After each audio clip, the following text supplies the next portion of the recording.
Few school productions designate a single person as a producer. Usually, the president of the drama guild assumes such a function. He takes charge of all related business outside of the director's job with the assistance of the committee.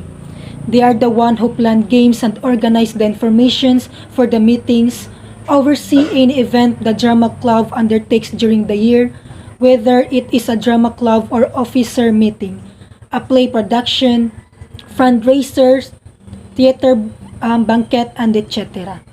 The president is required to attend and oversee all such events. There are some matters essential to a smooth presentation.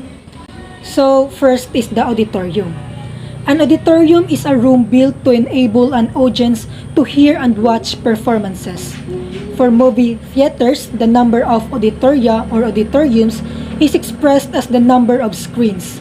Auditoria can be found in entertainment venues, community halls, and theaters, and may be used for rehearsals, presentation, performing arts productions, or as a learning space. To have a smooth presentation, it needs to prepare the auditorium. Seats have to be arranged. Reserved seats have to be sections off and labeled. The line of vision, especially of the extreme right and left seats in the front rows, should be checked. If there are columns, see that they do not block the line of vision of any seat. Second is the sound system. It is the combination of microphones, signal processors, amplifiers, and loudspeakers in enclosures, all controlled by a mixing console that makes live or pre-recorded sounds louder and may also distribute those sounds to a larger or more distant audience. In many situations, a sound reinforcement system is also used to enhance or alter the sound of the sources on the stage, typically by using electronic effects such as reverb, as opposed to simply amplifying the sources unaltered. To have a smooth presentation, the sound system must be installed for at least the last few rehearsals so that any kinks will have been worked out before the performance. The third is the publicity. Streamers and posters may be printed commercially or by the students themselves. The art teacher may become involved to help and advise them. Notices may be published in the school paper and in the community or metropolitan papers. TV and radio announcements are very easy to arrange. Next is the tickets. A good for admission to a theater. Of course, people can't enter if they don't buy tickets. So to have smooth presentation, tickets must be sold and checked at the gate. Number 5 is the invitations. There are special people or guests that are invited to watch the play, movie, or drama. So to have a smooth presentation, invitations must be prepared and sent to special guests. Number 6 is the refreshments. Taking refreshment provides a welcome break in the day and also means we make time for the social elements of work. So to have a smooth presentation, refreshments may also be served after some rehearsals and after the performance. Number 7 is the ushers. An usher is responsible for the customer service of the audience before, during, and after performance, and is mostly situated within the auditorium. They are also the ones who check tickets, show people to their seats, and sell programs, sell refreshments from trays or kiosks during the interval. So to have smooth presentation, ushers have to be assigned for an orderly reception of the audience. So now let's move on to the men behind the scenes. So first is the stage manager. Stage managers facilitate communication across all creative and technical departments, act as a right hand to the director, oversee sets, props, lights, and sound, and call all technical cues during performances. Stage managers work primarily on theatrical productions, musical concerts, and dance performances.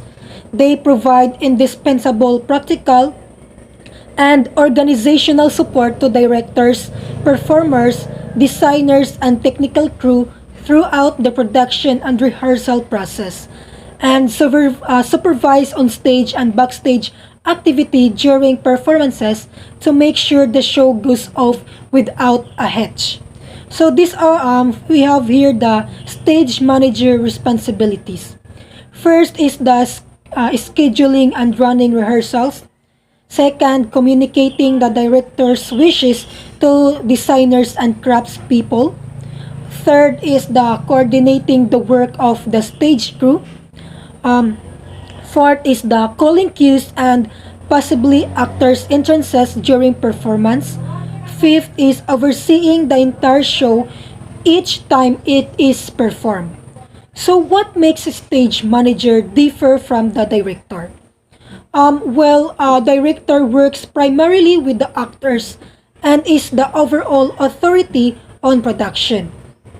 A stage manager works primarily with the technical crew and helps make the director's vision a reality. Number two is the music and sound effects man. They are responsible for obtaining all sound effects, whether recorded or live for a specific production. They are also called as soundboard ops that are in charge of all audio once the show opens. During tech, the op will enter the cues into the soundboard as the sound designer cues the show. Once the show opens, the soundboard op will perform a channel check to ensure all audio equipment is functioning properly as well as operate the soundboard during each performance. It is expected that soundboard op attend crew orientation, 2 hours of board training, all tech rehearsals, performances, and strike. They are responsible in theater sound design and sound system design. Theater sound design includes everything the audience hears, such as sound effects, music, props that generate noise, and similar components. Effective and clear sound design is essential to creating an enjoyable listening experience for the theater audience. Sound system design encompasses both sound design and all components that bring sound to life, like speakers, inputs devices like microphones, digital or analog mixers, and more. Each element of a theater sound system works together, requiring them all to be compatible with one another. Otherwise, it would be difficult to achieve high-quality sound. Every sound system will consist of different devices, depending on what that particular production needs. That is why the sound designer's role is so crucial to a successful play. They decide what kind of equipment is necessary to create a memorable experience the audience will enjoy. Number 3 is the prompters. The prompter, sometimes prompt, in a theater is a person who prompts or cues actors when they forget their lines or neglect to move on the stage to where they are supposed to be situated. Nowadays, many of the earlier duties of the prompter are undertaken by the stage manager, who will have a copy of the script called the prompt book.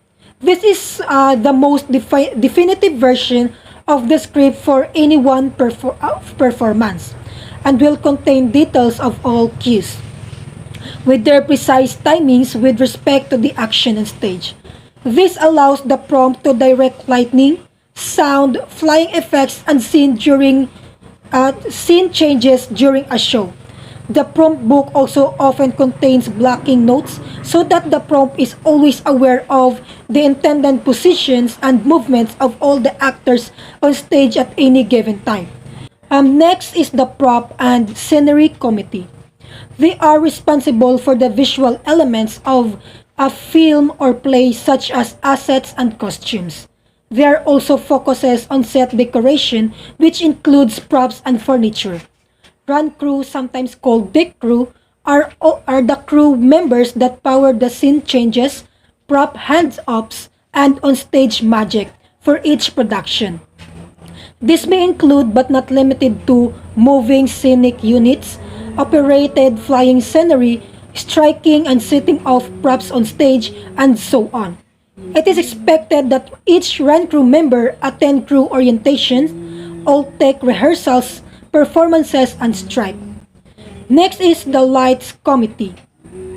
They are the responsible for the lights production.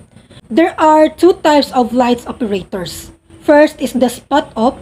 The spot op will operate a spotlight during each take and performance. Each spotlight op will perform a system check on their spotlight before each run. On larger shows with an ALD or assistant lighting designer, the ALD will call spot cues. However, for smaller shows, spot ops are expected to create their own cue sheets as directed by the LD or lighting designer. It is expected that spot ops attend crew orientation, 1 hour of spot training, all tech rehearsals, performance, and strike. Next is the light board ops that are in charge of all lighting once the show opens. During tech, the op will enter the cues into the light board as the lighting designer cues the show. Once the show opens, the light board op will perform a channel check to ensure all lighting equipment is functioning properly as well as operate the board during each performance. It is expected that light board op attend crew orientation, 2 hours of board training, all tech rehearsals, performances, and strike. Number 7 is the wardrobe mistress, a person responsible for maintaining and sometimes making the costumes in a theater. There are two who are responsible for the costumes of the performers.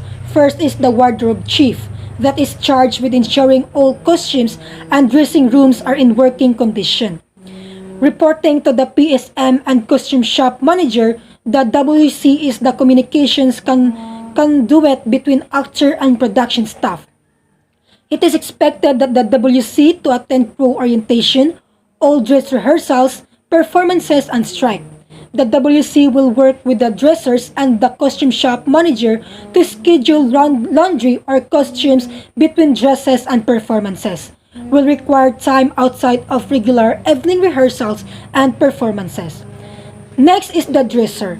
They are the backstage to assist actors in top of show dressing, costumes changes, and laundry. It is expected that the dressers attend crew orientation, all dress rehearsals, performances, and strike. The dresser will work with the wardrobe chief and the costume shop manager to schedule laundry of costumes between dresses and performances. They will require time outside of regular evening rehearsals and performances.